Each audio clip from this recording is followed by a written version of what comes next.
It's the cheapo-caster, or the junk-o-caster, or as I like to call it, the I totally did everything myself and it hardly cost anything and it turned out totally awesome o-caster.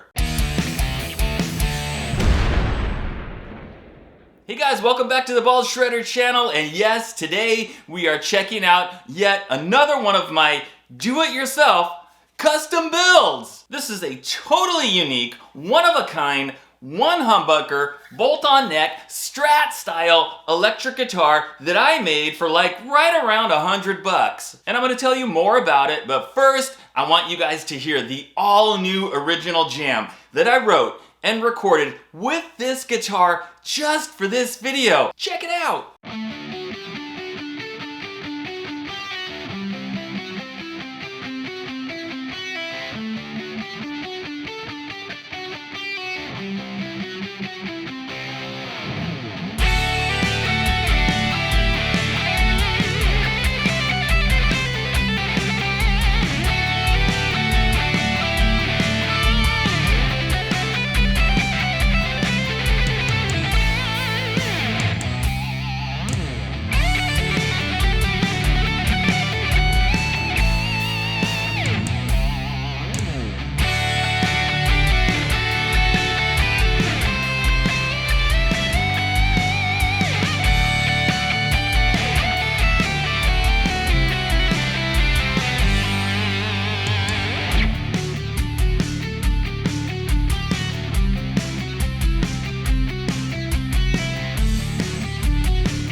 So how'd you guys like that jam? What did you think of that one? Let me know down in the comments. And guys, real quick, if you are currently not subscribed to the Ball Shredder channel, if you could take just a second and reach down and hit that subscribe button, that would be totally awesome. Okay, so the guitar. Yes, guys, I did the color, I picked all the parts, I assembled it, I set it up, I pretty much did everything on this. First, let's talk about the body. This is a candle nut wood body that cost me about $26 on eBay. And you guys remember this one? I just did a video on this a few months ago. This is another one of my do-it-yourself cheapo caster self builds. It has the same kind of body as this one. In fact, I bought both of these bodies at the same time, like on eBay, and I think it was like $52 for the two bodies with free shipping. So essentially each body cost about $26. And the neck, guys, we've got a 22 fret maple neck with the maple fretboard,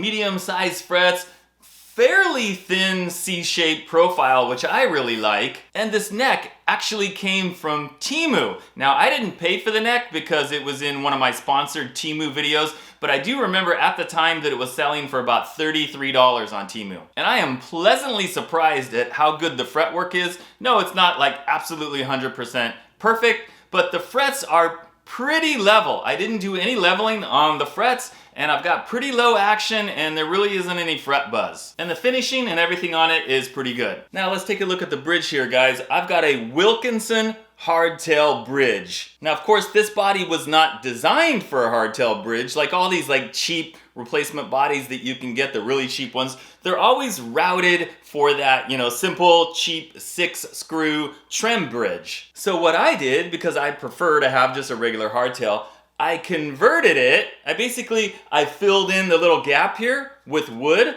so that I could just put that hardtail bridge on the top there and then drill the 6 holes going all the way through, and then it's a string through hardtail. And this Wilkinson bridge, guys, it's really good quality hardtail bridge. And I should mention, guys, like all this stuff, it's either came from eBay, like the body, Temu, the neck, or AliExpress, like the rest of the stuff. And I decided, like the other one, the cousin to this guitar, that this was just gonna be a one humbucker model, just beautiful and simple.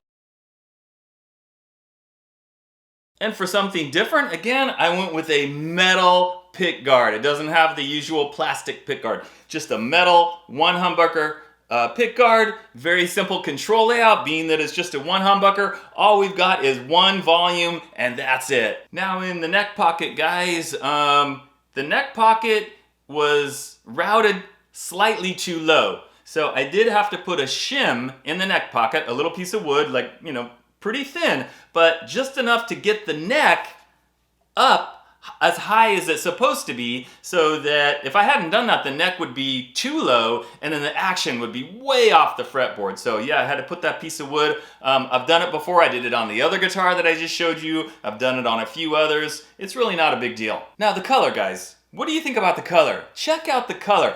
I think it turned out beautiful. I really love how this color turned out. I did not intend for it to initially to look like this. I didn't think it was gonna look like that. This is what I used for the color. Guys, check it out. Look at the color on that. This is aquamarine. This is that RIT dye that you can get at Walmart for just a few bucks.